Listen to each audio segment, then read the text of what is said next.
Excuse me. So we have the collector's report of unpaid village taxes. Have a revision of resolution. Which Although resolution? Oh, I'm sorry. there is an email from Mr. Steger, apparently that he's okay with any times and any hours, actually. And then we awarded a bid for the emergency water line project, which is, you have the bids there.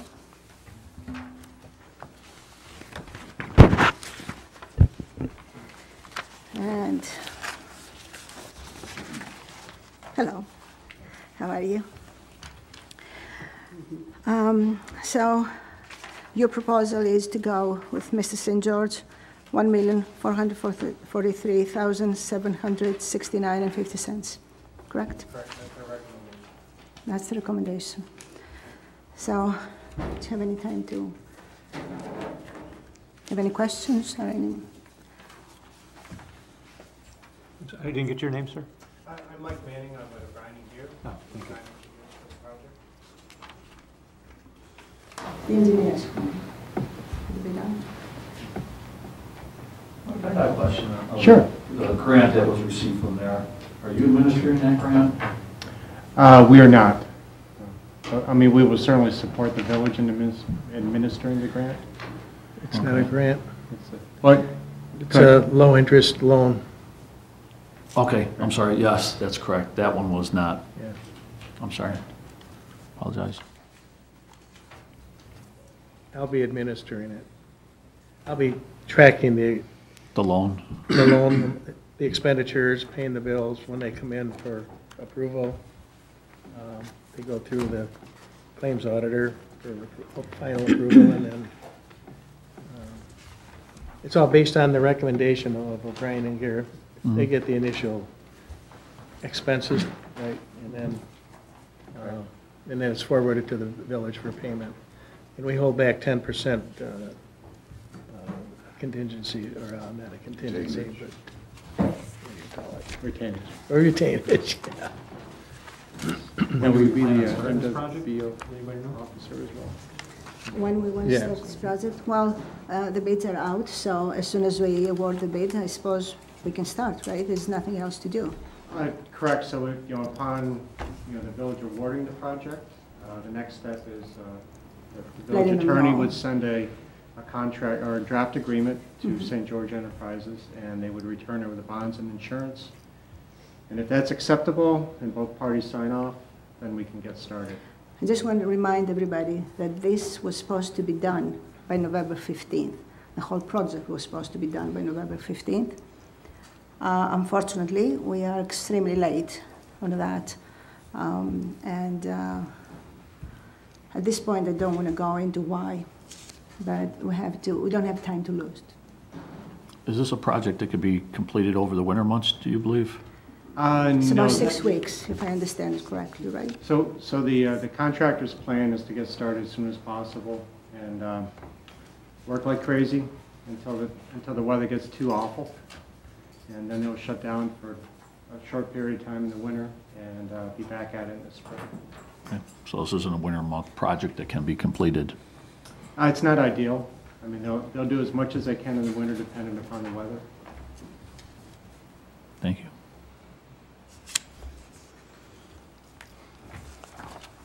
Anything else? Are you okay with awarding it to Mr. St. George?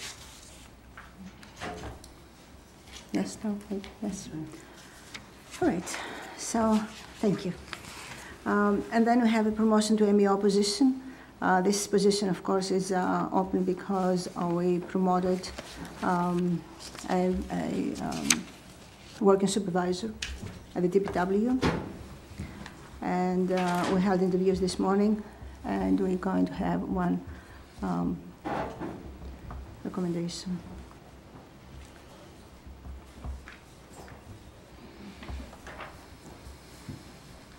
Anything else? Okay? All right.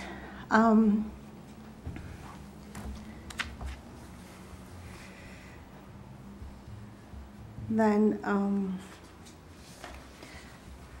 I think, Mr. Gold, if you want to give us a report as to, if you remember, Mr. Gold got the contract to contact the state and find a way for our water line, for waterways. Yes. I'm sorry, what's your name, sir? Thomas Gould. Okay. Gould, G-O-U-L-D. Where would you like me to do that? Right from here, or Mike. right here next to this gentleman here? Yeah.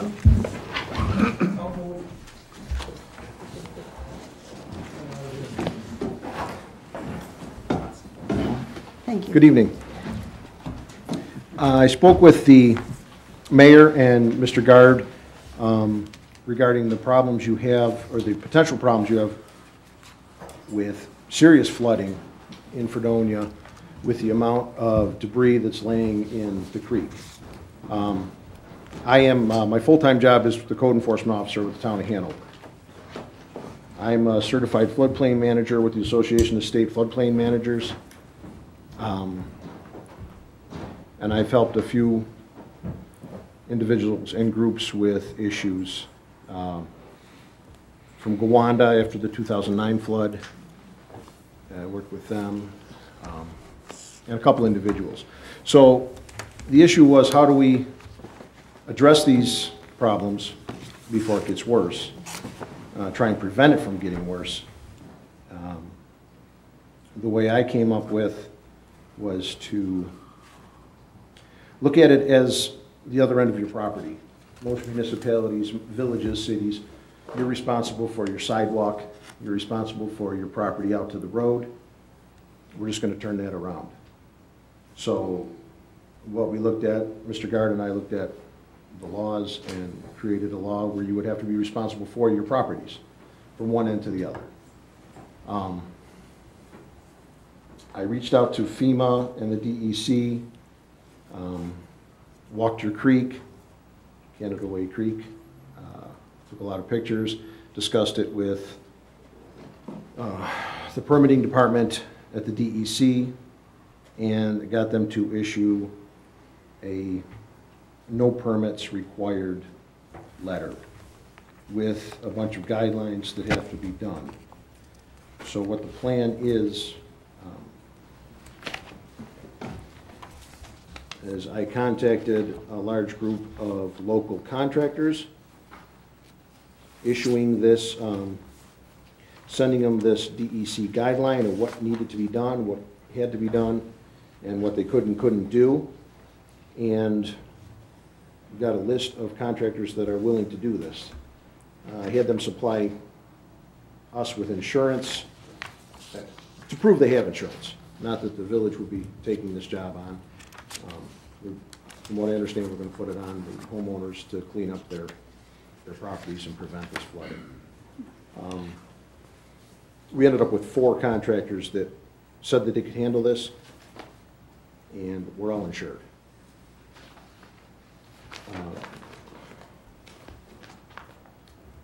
That's the gist of it. I mean, what can I answer some questions? Can I? Well, I guess the other question is, we have other creeks in the village other than just Canada Way. Yeah. That also, are problematic sometimes. So those would be sort of included, yes, no? We dealt directly with Canada Way Creek, but I believe we'd be under the same basic, and I can double check that with the permitting office, but they have a basic guideline as long as we have, as long as we get the contractors this information, tell them what they can and can't do, and they're willing to work under that, I don't see why. So it's anybody whose property abuts any Yes. creek? Okay. Yes. Looking at your flood maps, you have Canada Way Creek is the big one, Right. obviously. And it's unique because your maps denote not only the 100-year floodplain boundary, but also the 100-year floodplain boundary with Water Street Bridge blocked by debris, and that's in the yellow. Most of them don't give you this. So they're saying this is going to be really bad.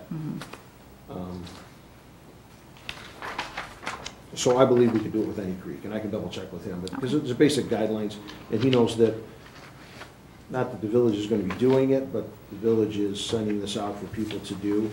And the contractors know what they can and can't do, so I don't think it would be an issue. Yeah, I do have one question. You mentioned the bridge.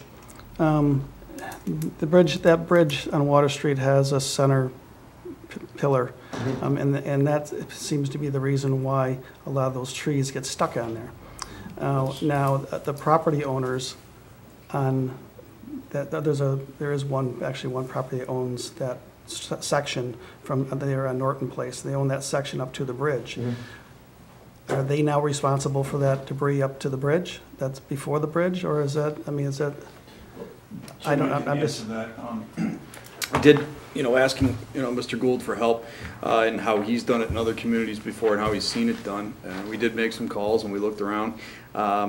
Basically, it's not something the village can do on private property. That becomes a major issue. Right. Not only that, but once you start doing it and people rely on it, then it's, just like a lot of the other times when we tried to help people with drainage projects and stuff and gone onto private property, pretty much it comes back to bite you, fairly well. The law that I drafted is very simple, and we're going to plan to introduce it at the next meeting. Right. But I wanted you guys to hear the presentation from Tom first, so we had a background for what we were talking about.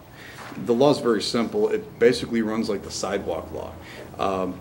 If your property includes a creek or stream, then you are responsible to keep it free from branches, fallen trees, and other debris. Right. Just real simple. And it puts, it does put the onus on the people that own the property, but that is private property and that's where it belongs. That's why we wanted to take the extra step and negotiate the available terms with the DEC, and also to negotiate, with the contractors, not to endorse any contractors certainly, but to give them a list of contractors that are capable of doing the work. So is that yes to this question, that homeowner, that owner of the Yes, that would business be yes. is responsible for all, if debris would all build up on there? That would be I guess my question would be, are we forcing large expenditures on our residents to clean up the creek behind their residences or wherever on their property? If so be, because that could be a large, that could be a. If everyone cleans their own part, it's not going to be too much at the end, because usually what happens is, I let my creek and it goes down and then it goes down and then it goes down and it piles up for the last person. That should not be the case. If you have one trunk, you should go out and clean it, or call these companies and have them clean it. Well, my question is, if, let's say your property has a very large tree that requires equipment and a large amount of service, it could be a very large expense. I mean, you're not talking about. It's also very difficult because the DEC doesn't allow very heavy equipment down there. And do you have an answer? You have an answer? Well, it falls on the same thing. If you have a large tree in your property and it falls on your neighbor's house, who pays for it? Your Who takes homeowner's care of it? insurance. Your homeowner's insurance. So does that cover the same thing in a creek? I don't think I that this. don't think so. I'm this not an isn't insurance the- agent. But in this case, it's the same kind of thing, because what the problem we're trying to avoid is the repeated flooding to people's homes and the damage and the big insurance claims that seem to happen to the same people. So I guess it's one of those things, if you make everybody responsible for their creek, that is going to cost them money, but it's not going to cost nearly as much money as if we don't. And the village has noticed that this is a problem, that we've accepted in public meetings, that we know this is an issue. And so, I mean, if there is a special situation, like say with the bridge, that the board wanted to offer some assistance with this first cleanup or something like that, I would think that would be reasonable, but that would be up to you guys. Because then we are costing the residents money as well. Well, my question is, a large tree falls in the creek behind my house. It's gonna cost me $2,000 to do this. I can't afford it. Are you gonna fine me, put me in jail? What are the circumstances if this person can't afford to do the work to remove the tree out of the creek? That's a very reasonable question, actually, and I don't have an answer because we, as a village, we can't go there to clean it. That's out of our power. The only thing we're doing right now is not to let that tree go to the next neighbor or pile up, so the last neighbor, the last person on the creek has to pay for that. I mean, we have absolutely no way of going into the creek that is owned by, by an individual and clean that up. It's a difficult situation, so if you have any other solutions, by all means. Yeah, we had to come up with a If, way well, to the proper land has to go make the people responsible for that. into the creek. To get it done, because, as the mayor said, the village can't go in to do it. You can't hire someone, the village can't hire someone to go in. You can't have someone else do, you can't have someone do work on someone else's property. You can't go onto someone else's property and do So this work. is You as can't send long- village employees in. As long as their property is, they actually own the creek portion. So if it's not, if their property line ends just at the creek or just before the creek. There are some issues like that that you'll have to address, because I understand that the creek has moved over the years, waterways always move. They tend to move, but if it moves onto your property, then it's not your responsibility. Is Right. that's what you're saying? Well, I mean, lines, the Yeah, creek actually this- moves This and was it's gonna be not. one of my points. I've lived on the creek for 23 years. Okay, That creek has moved yeah. Yes, it does. back and forth and back and forth. Over the years, it has come closer than further, and it's spread wider. Right. And it's starting to absorb large amounts of trees that have been sitting there for hundreds of years. Right.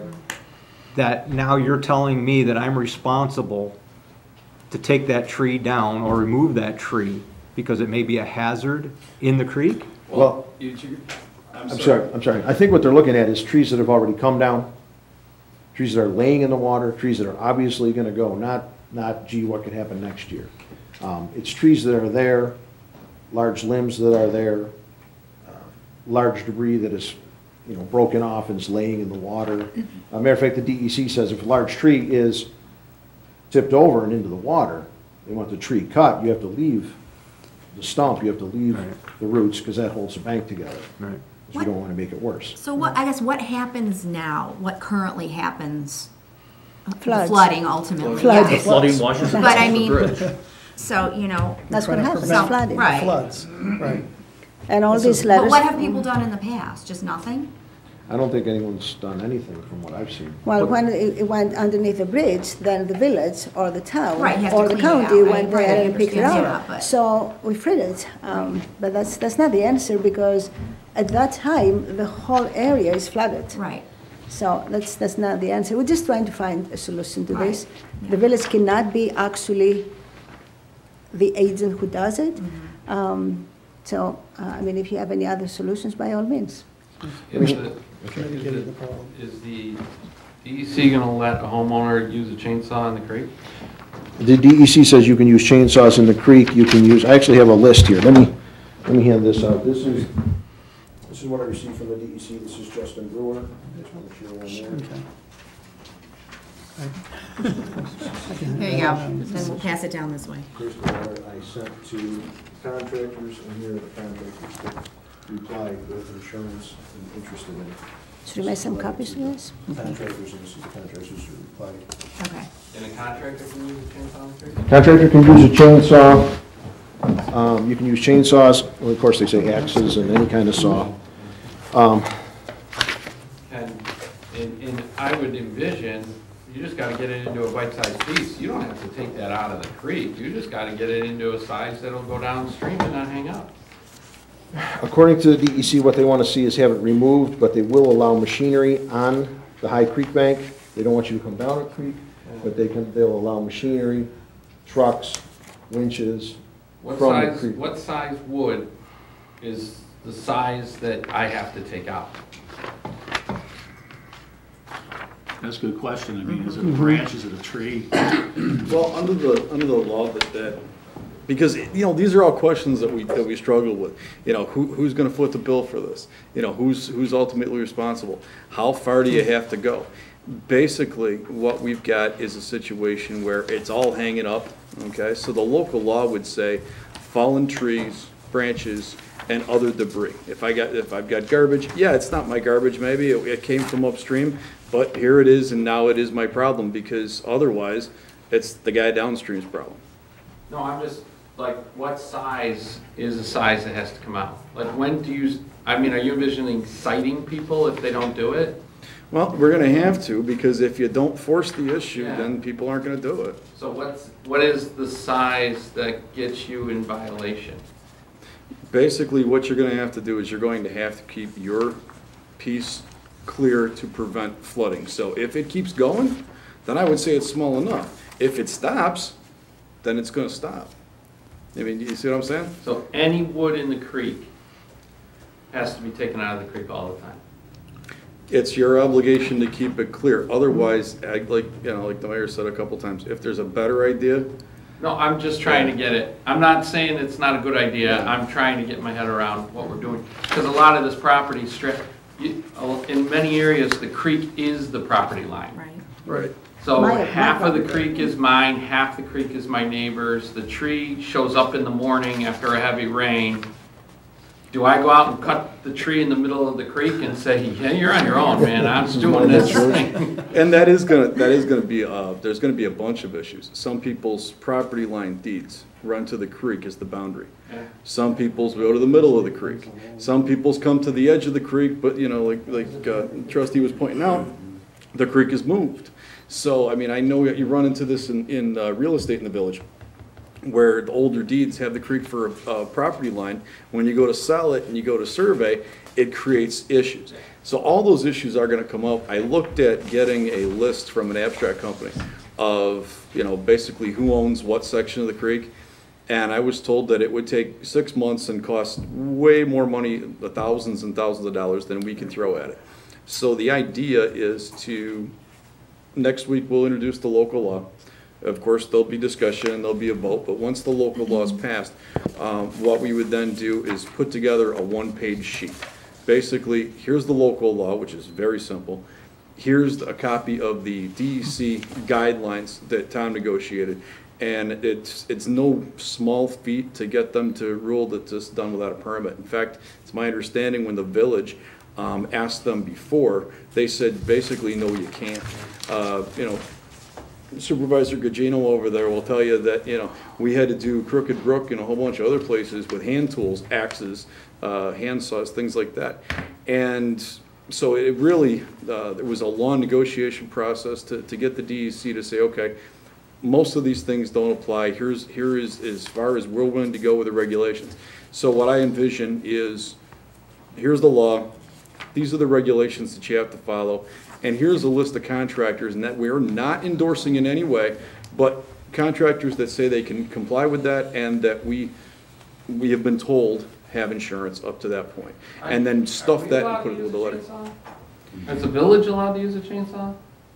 You know what? According to what the DEC told Tom, it looks that way. Oh, that's great. Originally, we That was our talked big about hang-up chainsaws, hydraulic chainsaws, mineral oil chainsaws, all that good stuff. Chief, all it says there is handheld tools such as chainsaws, axes, handsaws, etc. may be used to cut up debris into manageable sized pieces.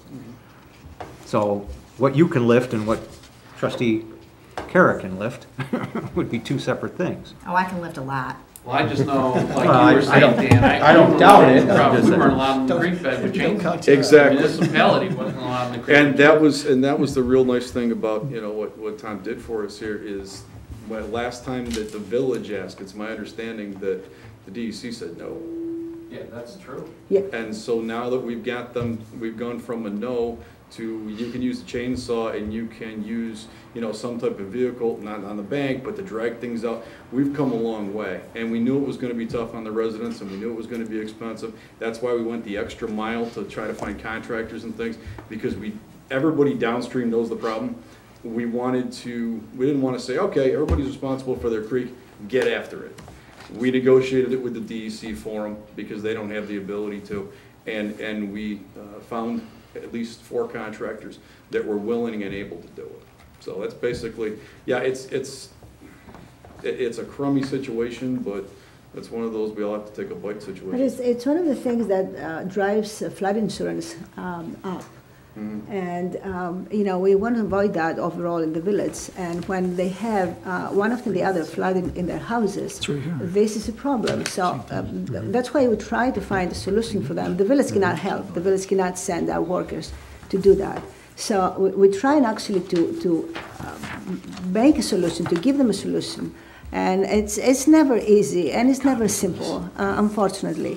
But if we, each individual that knows there is a problem, goes down there and cuts some of the branches, pick up some of the branches, or call one of these contractors. I don't even know who they are. It doesn't matter. We're going to, make them available to the people. That's going to be easier for all of us. And at the end of the day, I have a property on the creek. So at the end of the day, it's going to be easier and not as expensive as it is to recover after a flood. So that was the reason we started this. I know it's not easy, and I know it's going to take some effort on the part of individuals, but I just want to ask all the people, and we're going to send notices after the law passes, but to really consider go this extra half a mile, so everybody can be, without flooding. Mr. Gould, I have a quick question here. You said in the beginning, or maybe Mr. Guard said, no permits required letter, I think. But it says from the Hanover Codes Department, from Justin Brewster, that projects that require disturbance of stream bed or banks will require either protection of waters or fill in navigable waters permit from the DEC. So it's not a total no permits. You still have to apply for permits to do this, it's saying? No, what they're saying is, if you disturb the stream? The bank. They don't want to see the bank torn up. They don't know, this stream is mostly a shale floor with rock and soil on top of it. I know because I walked it and almost fell down several times. That's good, because that means the trees didn't come down and get buried in the bed of the creek, because then you can't touch them. Then it just diverts water, increases speed and pressure. So what they're saying is, if you're going to disturb the stream bed, they have to put that in there. If you're going to disturb the stream bed, or you say, well, we can't do this without driving the excavator down the side, then you need a permit. But most of the stuff that I encountered in my trip, most of it looks like it could be easily chunked up with a chainsaw. You could use an excavator or a truck with a winch, hook it to it, pull it up the stream, the bank, and it's gone. Where did you start and where did you finish? I started at the bridge on Water Street just before Liberty. And I walked out and down, and I didn't have a GPS with me, but I can tell you I went pretty far. Towards the lake or away from the lake? Away from the lake. Okay, so you're back upstream. Yes. Okay, probably maybe up towards Leona or past Leona? Yes. So you had the falls there or whatever? Yes. Leona Falls, okay. One of the things, Mayor and Mr. Guard, this was never a problem until about 50 years ago when they replaced that bridge and they put the center pillar in. I mean, the natural flow, I mean, there's no other bridge, or there's no other, well, somebody said about debris being down in the town of Dunkirk, but if it would be flowing freely, it never was, I don't, there wouldn't be a problem here. So should we be kind of contacting the county or the state and asking for some financial assistance in this? Because that's the problem that started all this 50 years ago. I believe we already did. At least, Mr. St. George told me that they already did, and they didn't have any good answers for us. Well, it's not. In my jurisdiction, they say that Sunset Bay would flood, but not as bad as it has in the past 50 or 60 years, and they say it was actually the break wall that was put in, because the ice breaks free, comes down the creek, hits the break wall and stops.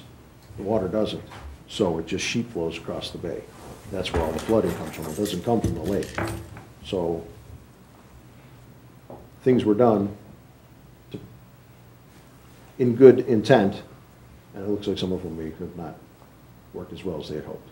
It was my understanding too that when we looked at the records, that the village of Fredonia did object to the design of the bridge at the time. That's correct. Yeah. But, and then, as we had people come to the meetings and, talk about flooding and, please do something, please do something. One of the issues was the county, the state, whoever is not going to tear out the bridge and give us a new bridge with the situation with all the other bridges, and basically that's what would need to be done. So that obviously being the first and foremost solution, this was the best we could come up with. I guess just my thought was they were told not to do it 50 years ago. They did it anyhow. They created a situation, and we're living with it ever since. Absolutely. That's the problem, and that's the cause of the root of the problem here. And that's who I think we should actually start going after, is Right. one way or another, whether it's assistance in removing all this stuff that could be contributing to the buildup of debris at that bridge or whatever, but I'm just thinking right now that this is gonna create hardships for residents who live along the creek, who have to, what's gonna happen is they're gonna say, I can't afford to hire a contractor to do this, or go out and do it themselves. Either do the job correctly, get hurt, or not do it correctly.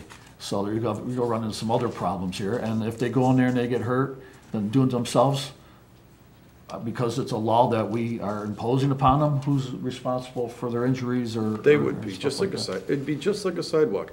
If I don't have the money to fix my sidewalk, and my sidewalk is all messed up because of it, and somebody trips and falls on my sidewalk, I'm responsible. The fact that I didn't have the money to fix it is a shame and it's a problem, but it doesn't affect the liability. And so basically what we're trying to do now is, instead of having the people flood year after year with the large insurance claims and have their houses damaged over and over again, we're trying to spread, you know, if you will, the responsibility over the length of the creek, making it, you know, less for everybody.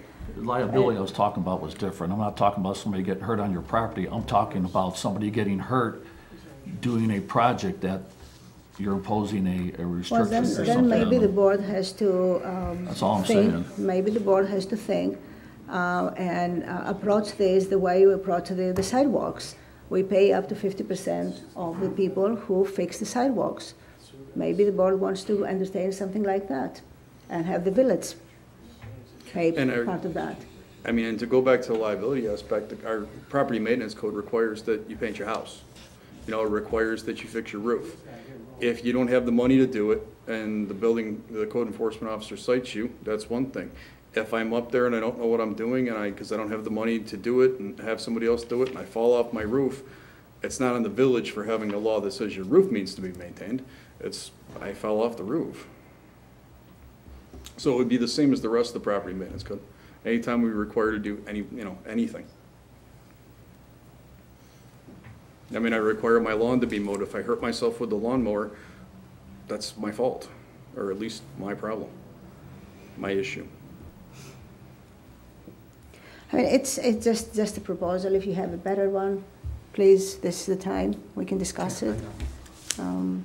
It just happens, all this flooding and all these properties being damaged by it. And all of these are not rich people that they've been damaged the last flooding at least. You know very well what they are. So this is an attempt to address that, an attempt by the village not to do something, but to help the people who have this problem to solve it. That's all it is.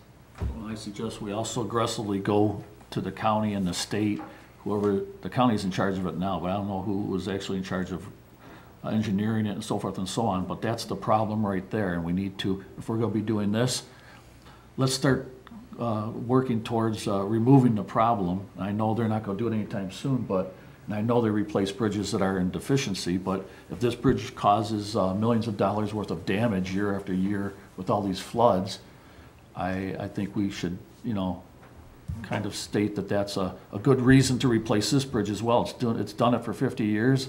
If we add up all the damage incurred, I'm sure it would, you know, it'd be worth the taxpayers' well-being to replace that. I just and this is good. I'm not against that. It's just not going to happen tomorrow. I know. And between now and even them listening to the case, and never mind passing anything like that, it's going to be some time. We're trying to mitigate the in-between time. Now, I like to invite all the citizens to approach their representative, to make them known, to make them aware of this problem. This is a problem for many years now. Make them aware. Mr. Esek or anybody else can, had something like that. And of course, that's the main thing to do is replace that bridge. I'm all for that. Mm-hmm. I just don't see it happening tomorrow, or for this winter, or I'm afraid for next winter either. Somehow, we're trying to offer some ideas as to what can be done a little bit. And if the village, if the board wants to help, the way we help for the sidewalks, you can do that too. I'm all for it. I'm all for helping people who cannot.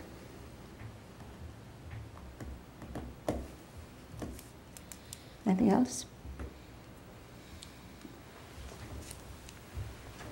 Thank you. Thank you very much. Thank you. Thank you, Mr. Goldman.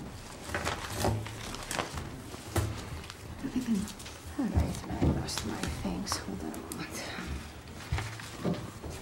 Where were we at on the agenda, or where are we at? We're in, New business. we did all that. We opened the bids.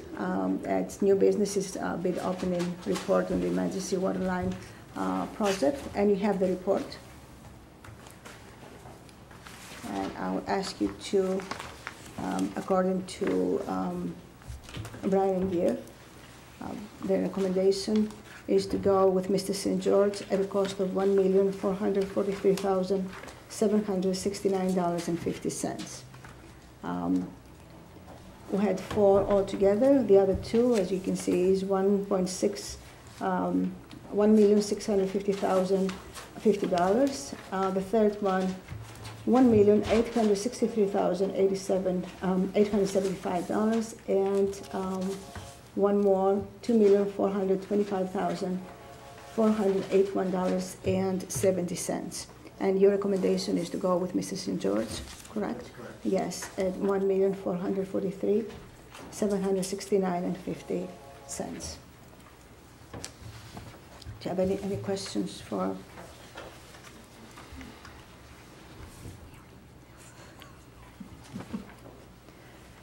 Mike there, if they have any questions for you. Get going. Let's get going here. Thank The you. people need their water lines replaced. Okay, so what's the next step now, Well, the next step is. after we approve it tonight? After you approve it, well, Mr. Guard will work on an agreement to go to St. George. They'll come back with their bonds and insurance, and they also have some, because there's a loan through New York State EFC. There are requirements for utilization, minority and women-owned companies, that we'll have to sort through and get those approved by the state. And once we're all set up to go, then it would give them notice to proceed. How long you think this whole procedure is going to take? Usually returning the agreements is a pretty quick process, so once that goes to them, we should have it back within a week, I would hope. Okay, And then it's a matter of how quickly they can turn around their utilization plan. And once that's approved, actually, per the state requirements that, the agreement cannot be fully authorized until their plan is approved. And they've stated that they've got it drafted and they're ready to go. And then once all that's set, then we can give them notice to proceed. so we do have to wait for the state to approve the plan? That's correct. Yes, okay. And any idea as to what this is going to happen? When it's going to happen? Yes. No, but they're, St. George, I've spoken to them a couple times. Pending the result of tonight's meeting, they're going to dive into it tomorrow. Okay. And start working on it in earnest. Because as you know, the contract with the state gives us a deadline of November 15th. And I can't correct. imagine we can make that deadline. That's correct. So we're going to have to apply for extension of that deadline. Okay. Right, any other questions from anyone? All right, then. Thank you very much, Mike. Thank you for your work. All right, so it's been done. Let's go to the next thing. I'm sorry, I'm losing my papers today. We have general discussion. Does anybody want us to introduce any discussion on the board? I have some things to bring up, but should we wait till the regular meeting? Anyway? Should I wait till the On the regular report? meeting? Yeah, I just want to talk about some things, but should I wait till the regular meeting? Yeah, for the report, yes, Okay. yes, please. No? Okay. Well, give me 1 second, we'll go straight to the meeting then.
For which it stands, one nation, under God, indivisible, with liberty and justice for all.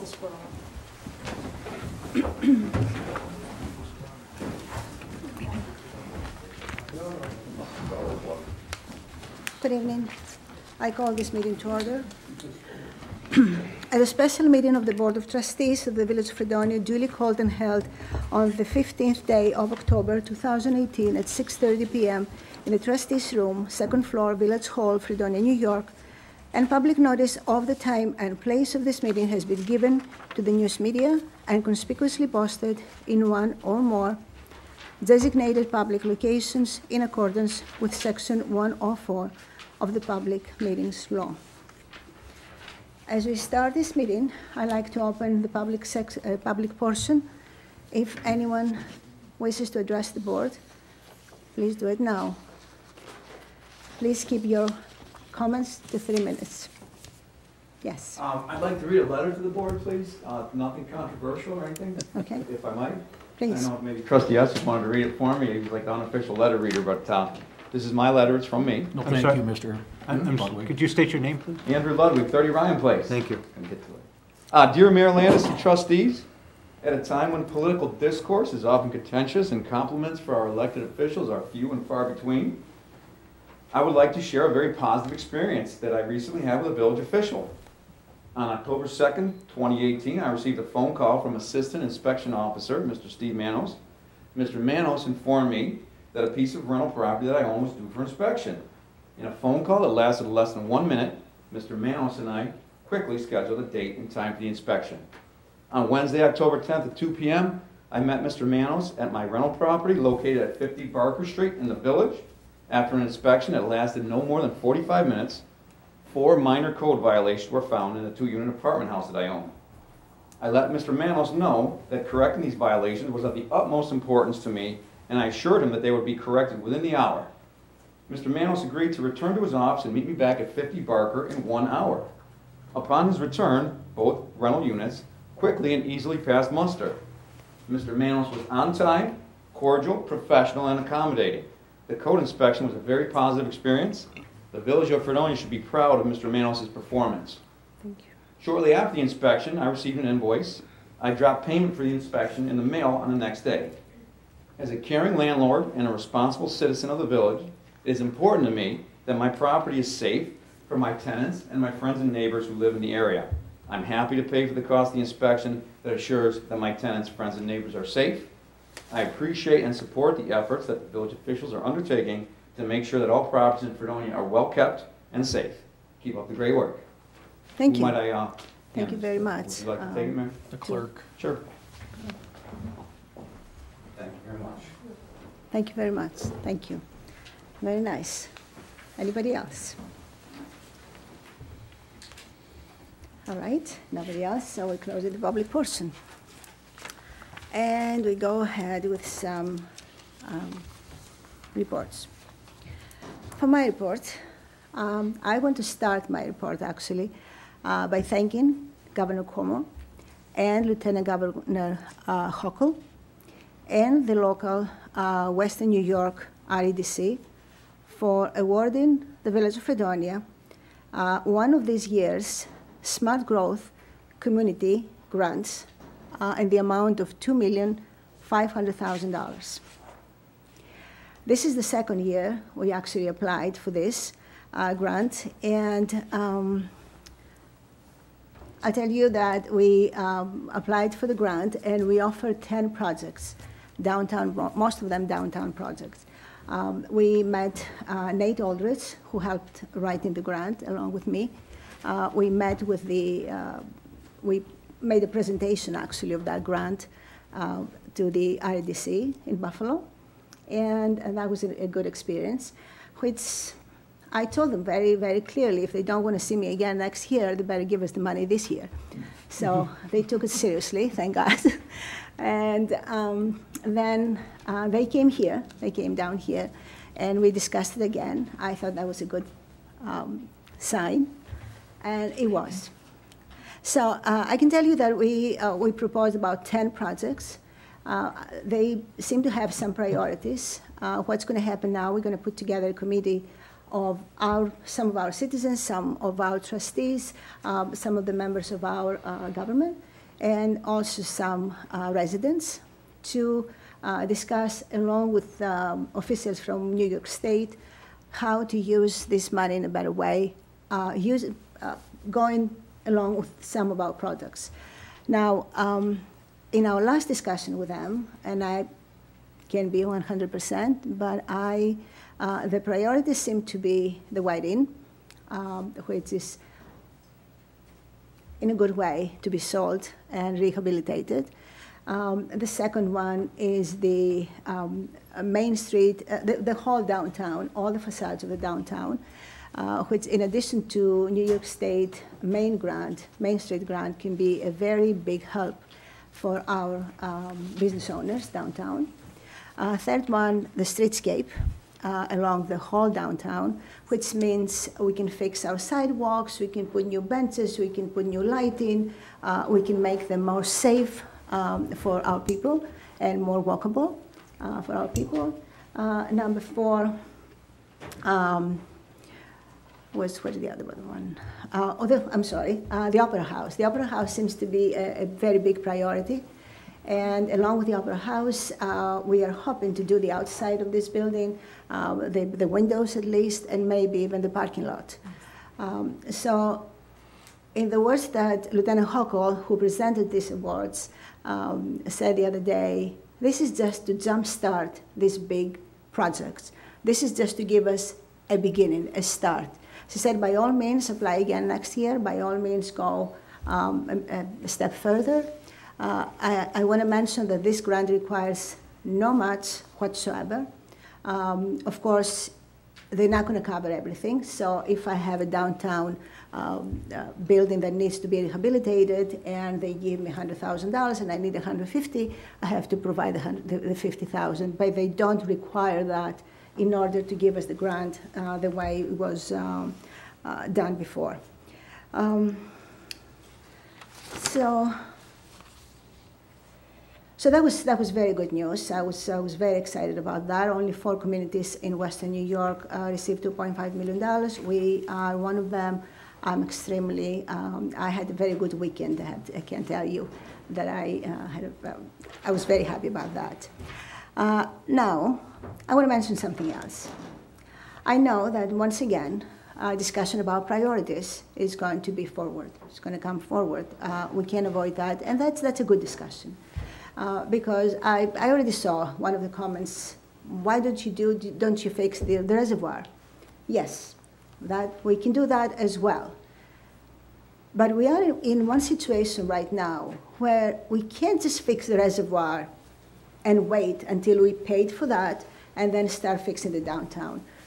We have to be able to do 2 things or 3 things or 5 things at the same time. So that's why we applied for many grants. That's why we got the money we got. It's almost $7 million in the last 3 years.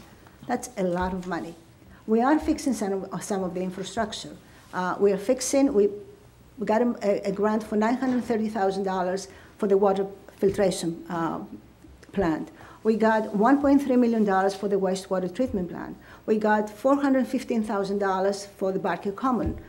We got $450,000 for the old car seat building that is privately owned and is going to be rehabilitated. We got about almost $1,400,000 for the emergency, and that's not a grant, that's a loan, but at the same time, we got it. We have the money to actually do the emergency water line replacement. So we are doing many things at the same time. However, although infrastructure is extremely, extremely important, and in my mind, one of the most important things, in the next few years, when Athenex is going to open up, in the next few years, when we are hoping to have more businesses downtown, we can't do that only by infrastructure. We have to be able to walk and chew gum at the same time. We have to be able to do the infrastructure, do some really big works, some big work, at the same time beautify our downtown. At the same time, work on the safety of our downtown. At the same time, work on inviting people and let these people know that we're going to help them if they want to move in our village. So we are doing all of this together. And the way I see it, one without the other is not going to bring any kind of solution to this village. So that's why I'm extremely happy. This is one of the best things that happened, $2.5 million to help people rehabilitate their properties and to help the village rehabilitate the downtown.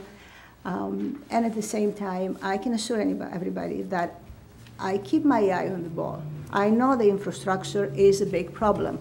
I know that very well. I have for 16 years, this problem with the colored water was going on, 16 years.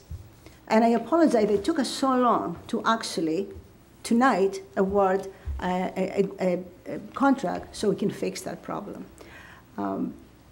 I keep that in my mind. We started working, I forgot before I was mentioning about the grants.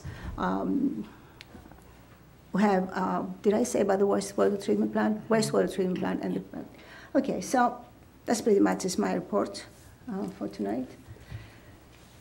And anybody else has a report? I just want to say thank you for the hard work, you and Nate. This is fabulous. This is great news for the village. The one thing that I would like to bring up is that I had some phone calls over the weekend. People were just wondering what was going on with the village workers and things down by Wiley Creek. And I sent out some emails, and I guess that there's some problem with the erosion, the creek eroding, and I don't know if you want to talk a little bit about that. I wasn't really sure what was going on. I did see some of the equipment down there. Following the flooding event of a week and a half ago, there was a significant amount of banks erosion, to the point when you went down there, you could see anywhere from 5 to 10 feet of pre-existing bank that had washed away. I deemed it as an emergent situation that should be raised to the mayor's attention and Mr. Sedota's, and looking at it, knowing that there's a sanitary sewer line running very close to the, what I deem perilous area, I elected to get some riprap staged for the implementation of not disturbing the stream, not encroaching on the stream, to simply tightening up the area where we had already lost the erosion, the stabilizing soils. And that's what we did. We got it stabilized. We have it stationed, set up, ready to go.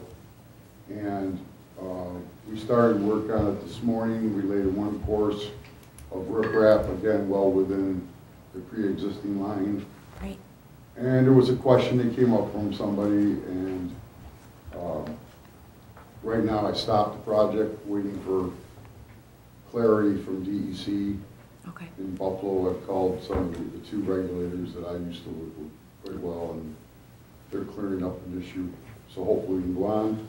Great. But I felt it was something that certainly was of an emergent nature.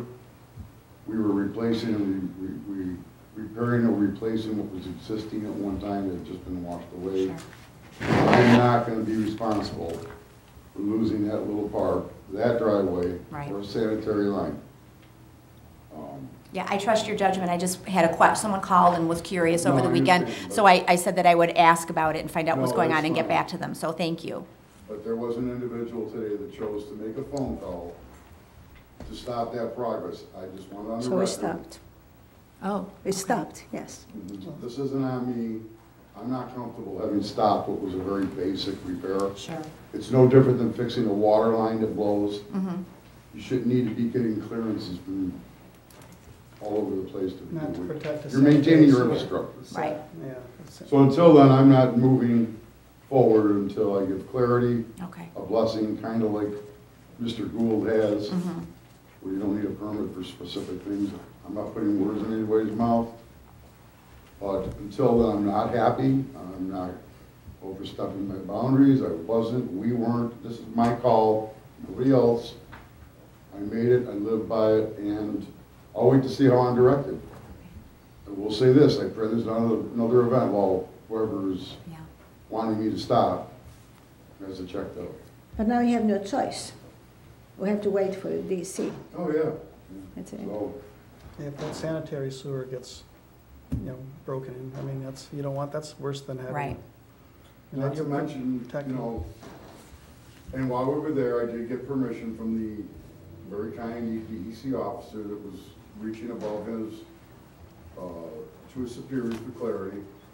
There were more branches blocking the inflow of that pipe with Wiley Creek. He did give me the blessing to let the excavator, which is on high ground, right on our driveway, reach over and pluck the loose debris. Okay. And I pointed out to them, I'm down there every morning looking at that. Yeah. I find that very serious Mm-hmm. and very concerning. So yes, I'm sometimes more proactive than people are used to, but that's the way I normally view things as being important to the village. Thank you. Thank you. Before we continue, I forgot something that is very important. I want to thank from the bottom of my heart Nate Aldrich. Without Nate, this money would never have been given to the village. He did the heavy lifting. He did most of the work.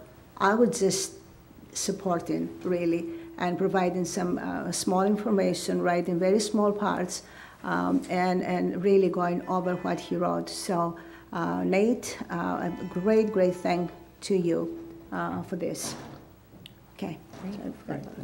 Anybody else? I just have one thing. As a liaison to the Opera House, I just want to mention that they're participating in the Feeding Fredonia Challenge, and the collection boxes will be placed in the lobby during special events that are happening between October 15th and October 20th. And we ask that you help participate in collecting non-perishable food items to be donated to our Fredonia Food Pantry. Thank you. And I have to apologize. I didn't write the proclamation. It came to you to me over the weekend. Today was kind of a crazy day. I'll try to do it tomorrow morning. Thank you. But thank you for that, Roger. Anybody else? Yes, the DRI grant, that was a very super great thing that we got. Thank you for everybody involved who were part of that. Appreciate that. Was there any part of that grant that would be towards the administration of that grant, or how were you handling the administration? Yes, there's always a percentage of that. Usually the amount from 10 to 13%, depending on the grant, is going to go towards the administration. Also, Mark Geis, Mr. Geis, who works for the county, and was the head of the corporation that administered the $10 million to Jamestown, very kindly has offered his help. Super, because that's a large portion of the grant, because you upfront the money and then you have to get reimbursement from the state, and if it's not administered properly, it's very difficult, if not impossible, to get the money back from the Yes, state. and you don't administer it all together, obviously. As you go along, you administer the money. Yes, Very good. of course. That Candyway Creek project, you did the right thing there, Tony, but what normally happened in the past, I thought, like in different projects and different emergency things that came up, we were normally texted by Rick in the past to get everybody's thought on, like, if we had to do expenditures or something. If I have no idea how much this costs. $3,096. Okay. If it's within his budget, there's no need for him to. Rick never came to you for that kind of. Not that, I don't know, well, I have no idea how this was, but I mean, that was the normal thing in the past, and when It people was ask. not, it was not, no. Well, He, up to a point, he gave the money without, because it was in the budget. It's counterproductive to come to you for $1,000 or $200 or $3,000. So I think that, according to him, at some point he told me $5,000, at some point he told me $10,000, but certainly it was between 5 and 10 when he had to be in the budget. I mean, he didn't go outside the budget, obviously. He didn't make any kind of transfers in the budget. Okay, well, I mean, I think communication should be a little better, because when residents come up to us and ask us questions and we have no idea what's going on. You can ask me. It's easy. I have a phone right here. It's I just as answer you all easy the for you time. to let us know as well. Group text, group email. That's the I'm department sorry, head call. Mr. Essek, I'm here this morning since 8:30. It's your call. I haven't left. No. I was here Saturday, I was here Sunday morning. So I apologize if I didn't keep you in the loop. It would be This good entire board in the sometimes. loop, not just myself. I'm not speaking. Whatever came through my door knows about this. And Mr. knows, Essex, if I may excuse you. sure. You will be known, you will be let know in the future of any instances. I was in touch with you on several instances. I've been trying to let people know all the things we're doing on a daily basis that I think are positive, remedial, or important. But yeah, I mean, if you want me to check with you people before all of these things, that's fine. But I just wanted you to know, I think I'm very open. Oh, absolutely. I'm not questioning your judgment on whether it needed to be Well, fixed or that's not. kind of what you're doing, Doug, is the gentleman has No, a job to do. Jim, I am not. Please, wait a minute. You had your chance. What do you mean I had my chance? I didn't have my chance, please. You know, the department head knows his job, and he can certainly handle the job, and if it fits within the parameters of his spending that he knows that he can do, then he should be able to handle that job without somebody staring down his back to make sure. Tony, that's absolutely not the direction I was going on this. It was not from you. If things happen. I just want to say honestly, this whole thing really is nothing big. Right, We're exactly. repairing something that was broken. Can I just add that I sent an email out right away just asking some questions, and I got an answer immediately and found out everything I needed to know. So I did get a response quickly about what was going on. And It's not only that. It wasn't a problem. It's not only that. Let's suppose that Tony sent a 5 members email, 6 members email. Should he wait for 3 of you to answer, to say okay? Should he wait for 1? No, I don't think you this needed is- authorization. are we gonna have a here, meeting Tony. over- You did not over need phone? authorization. Just communication to let us know what was going on. That was all. Well, Very simple. He communicates with me. You can learn everything from me. To put in more work on the department heads, especially a department as busy as the DPW right now. Then you should communicate with us, Mayor. I That's do. what we- You no, never do answer. not. I do. Did you get my emails? Okay, there's nothing on Anyways. this subject here, so there was no Sure. communication. Next thing I have is all the trustees, or I was told was given a notice of a situation here on Hamlet Street. The person wanted me, this is some correspondence here. This isn't derogatory to anybody. It's not accusatory to anybody. It's a situation that I can give a copy to the clerk here for record. Pursuant to the village charter of the Village of Fredonia, Article 3, Section 9A, this letter provides written notice to the existence of a condition which presents a danger to the public, and such notice is required to allow injured persons to seek relief in damages if injured by the condition. Specifically, at the intersection of West Main Street and Hamlet Street, the private use of the village street right-of-way on the west side of Hamlet Street presents a danger to the public. The area along the property known as 112 West Main Street is regularly used for parking, loading and unloading, and vehicles standing, all preventing the use of the right-of-way and blocking access of the public over the right-of-way and forcing the public into the street. This area should be no parking. The business owner should be required to install a sidewalk pursuant to the village sidewalk ordinance. Pending such action, the area should be marked no parking and enforced to protect the public from injury or damage. Sincerely, Mark Ruckman. So, each of us received that. I can give you a copy of that. That's all. Anything else? It is all. Is there any discussion of that? Please. What? I mean, this is the meeting, we don't discuss it. We don't but- really discuss now. but Sorry? This is the regular general This- meeting, we don't discuss it. That would take. If you want to take make a note and statement, by all think means. about it. No, I'm curious what the opinion of the board members is. Each of the board members received that letter, a copy of that letter. So You did not receive a copy? I did receive one. Okay, So that's all. read I it, stated and yes. I read it at 4:30 PM this afternoon when I received it. All right, anything else? Yeah. The committee for the fire department for the contract with the town of Pomfret has placed upon with each trustee their final idea of what the contract should be for their review. So we can review that. And if you can come back to us with your thoughts, so we can send it to the town, they need it pretty soon, by Wednesday, actually, if possible. You can talk with Jim, if needs be, to understand. It's pretty explanatory. Jim put it together. Thank you very much for that. A lot of work. But we think, the committee thinks that it's a good contract. Okay. So you all have one. I still have it from here. Are these substantial increases that the town you think is gonna go for here? They're not very substantial. not. Couple They- $4,000 you- here. I You mean- see But it's the just- percentage down there. I think, weren't they What you kinda should- looking to kinda decrease stuff? Well, what you should do is review it, and if you have any questions, you could talk to Jim or myself, because, Okay, will do. thank you. Thank you.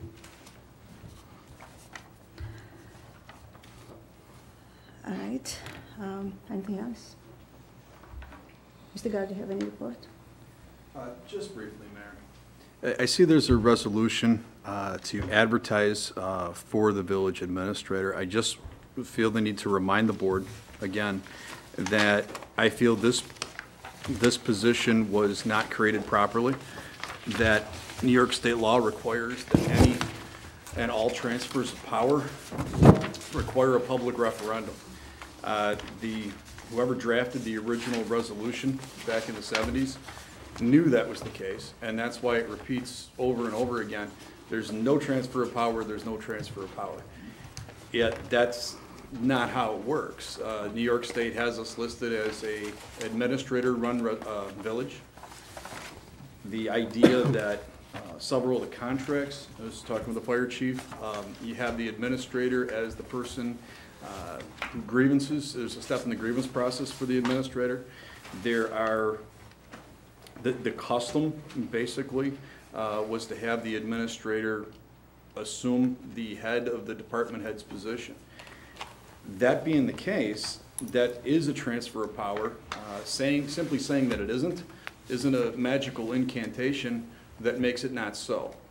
And I would just strongly encourage this board, if an administrator in the village of Fredonia is desirable, and we decide that it is, that it's done properly this time with a public referendum, and let the people have, the say on that position. Basically, the way it had worked out and the practice in the past was that the most powerful person in the village was an unelected person. It was not, anybody that the people chose. And I don't think a lot of people knew that. And quite frankly, I was, practicing law in this area for quite a while and dealing with the gentleman before I knew that this was not, that wasn't done properly. So again, I'm not against the administrator per se. I'm just advising this board strongly, and I did get an opinion from NICOM, and they do agree with me, that if it is desirable, that it be done properly this time and let the people do it. Thank you, that's all, Mayor. Thank you. All right, let's go to reports. have a bid opening report for the emergency water line project. We have that. As I mentioned before, St. George Enterprises, they came with $1,443,769.50. E&R General Construction, $1,650,050. H&K Services, $1,863,875. And New Frontier Excavating and Paving, $2,425,481.70. The suggested by O'Brien and Gear was the St. George Enterprises at $1,443,769.50. And let's go to resolutions. Okay. Whereas a report of unpaid village taxes for fiscal year June 1st, 2018 through May 31st, 2019 has been prepared by the receiver of taxes of the Village of Fredonia, Lori M. Richardson. And whereas the Board of Trustees has examined the list of unpaid taxes with penalties totaling $224,036.79 and found that the same to be correct.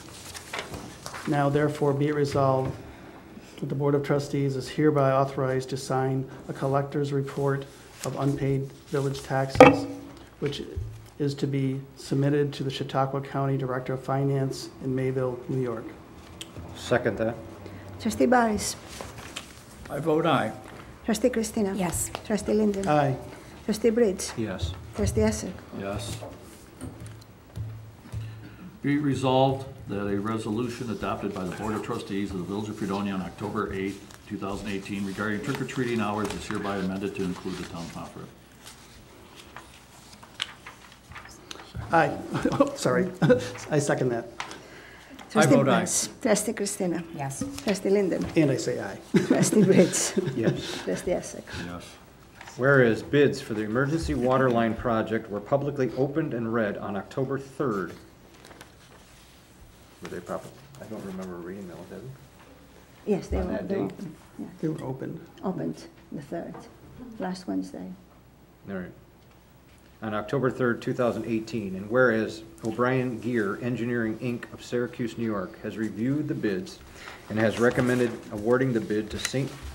George Enterprises of Fredonia, New York. Now, therefore, is that your line or mine?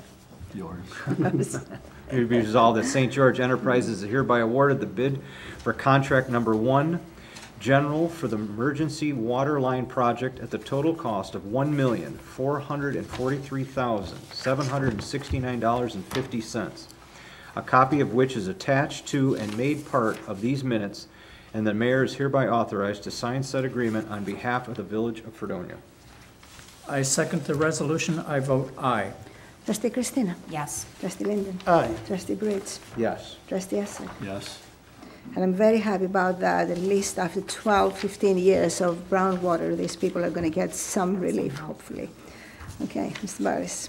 Be it resolved that Chad Hallis of Seymour Street, Fredonia, New York, is hereby promoted to the position of motor equipment operator at the Department of Public Works at a rate of pay per the Civil Service Employees Association contract of $21.67 per hour effective October 16, 2018, subject to all civil service rules and regulations into a 6-month probationary period. I'll second that. I vote aye. Trustee Christina. Aye. Trustee Briggs. Yes. Trustee Essek. Yes. Schedule of meetings of trustees on 2018 is hereby workshops from 6 o'clock and meetings from 7:30 p.m. immediately effective immediately. I think there's a problem. I apologize to ask if you got any resolutions that.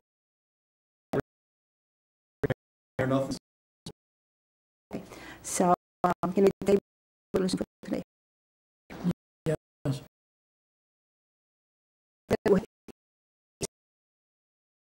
Sorry, put it there for.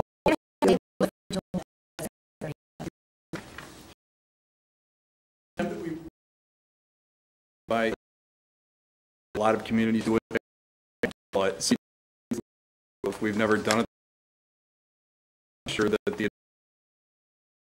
was that a town but the end of the info.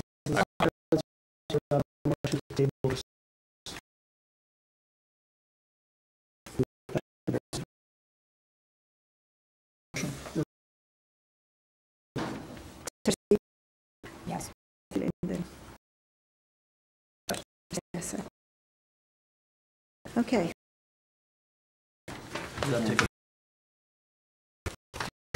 So we're table.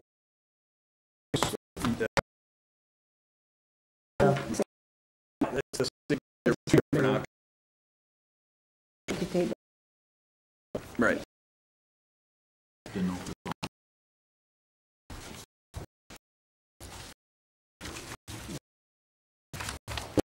Sound.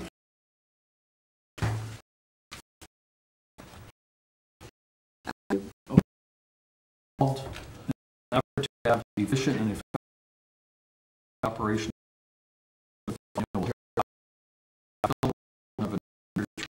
be it further request advertise for position include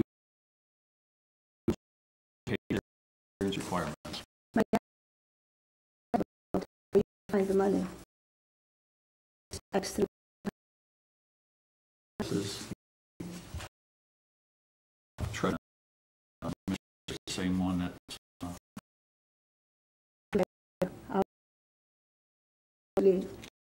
Doing this too.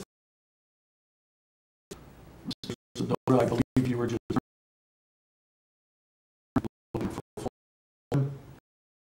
I was going resolution forward. for full time that we or whomever that position.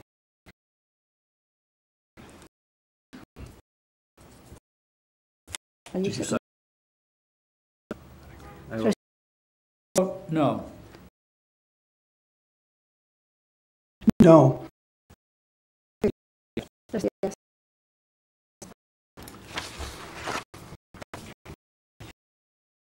On rules of order enumerated section conduct of resolved the regular board meeting of trustees on April 23rd. Public speaking rescinded.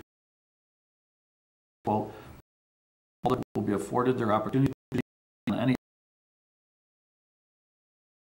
unquote. This language speak any relates to the village to issues that are be further resolved for resolution 2018. In a public comment, the majority of the board. 2 speakers must step to the any the presenting. 5 speakers must limit their remarks to 3. Board members may, with the permission of the mayor, interrupt the remarks, but only for the purpose of clarification or information. 8. All remarks must be addressed to the board as a body and not to any member thereof. Speakers must observe the commonly accepted rules of courtesy, decorum, dignity, and good taste. Interested parties or the representatives may address the board by written communications. This section was taken out of a NICOM handbook, so this is directly from NICOM, their recommendations for public portion speaking. I'll second that. Trustee Barnes. Trustee Christina. I want, after I vote, can I make a comment as to why I'm voting the way I am? You can vote, you can say first why. Okay, I believe that the resolution of April 23rd, 2018 does not prevent people from coming to the board and speaking on issues that are important to the village, so therefore I vote no. Trustee Linden. I believe that that resolution also of April 23rd, 2018 is sufficient and it does not prevent anyone from speaking. I think it covers the rules of order sufficiently, as we had discussed prior to voting on it, and it did pass. So I vote no. Trustee Brits, sorry. I think this resolution kind of fine-tuned some details that were missed in the April 2018, so I would like to vote yes. Trustee Esser. I vote yes. Can I have anything else? One more. One more. Whereas the position of village administrator was created by resolution on September 26, 1977, and whereas having one individual holding the position of clerk, treasurer, and village administrator is no longer desired by the village, therefore, be it resolved that the September 26, 1977 resolution creating the position of village administrator is hereby rescinded. I second the resolution. I vote yes. Trustee Christina. Yes, I'd like to also state that before I make my vote, I think that if this is a position that was created improperly for whatever reason, and it's something that we desire to create in the future, that we need to do, as our attorney said, and have a public referendum and have people vote on this position, which is essentially an unelected head of the village. So I'm going to vote yes. You vote yes? I'm voting. Hmm. What am I doing? Okay. Yes. Yes, sorry, yeah. Trustee. I vote yes. Okay. Trustee Linden. Aye. Trustee Brits. I'd like to see the information that Dan had provided or gotten from your sources regarding our law here, this resolution to rescind it and saying it wasn't properly done at the time. Do you have any of that information available for us to review? I've already provided that. I didn't know this was coming up until just this afternoon. I guess the board didn't get it. I guess it went to the clerk this morning, so I didn't have time to prepare anything again. But I do believe if you look at your old emails back during that unpleasant discussion, I did give a couple of research memos to you guys where I cited all the things from New York state law, cited the specific resolution. If I get a chance and you remind me, Trustee Brits, I'd be happy to dig out that old email and send it to you again. Well, at this time, I'd like to move to table this until I get further information and may be able to research this a little deeper. So at the time, I don't want to vote at this It's time. already, the vote's in process. Well, Yeah. again, I just think that this was handed to me within 15 minutes of starting our meeting tonight, and I don't feel that I had properly researched this. I'm sorry, Trustee Brits, maybe I was misinformed. Didn't they both come in today? Not 15 minutes before the meeting, it didn't. Yeah. Okay, because I got them both 15 minutes before the meeting, so I couldn't tell you. Okay. I'm going to vote no. Trustee Esser. Mr. Guard, you said you spoke to NICOM. I also spoke to NICOM. I spoke to General Counsel Wade Beltramo, who has a difference of opinion there. Maybe I could have him give you a call. This position has not been debated or disputed for the last 50-some years that it's been in existence. I don't see why it's 41 years. I'm sorry? 41 years. Okay, I stand corrected, 41 years. So I guess it's a system, it's been a position that has worked, and I just, all of a sudden now it's a problem, so my vote would be no. Okay, anything else? Can I have an adjournment? To adjourn. Either no further business, I make a motion to adjourn. Anybody second it? I second. Excuse me? You need No. to- No. No. Did you second? I seconded it, yes.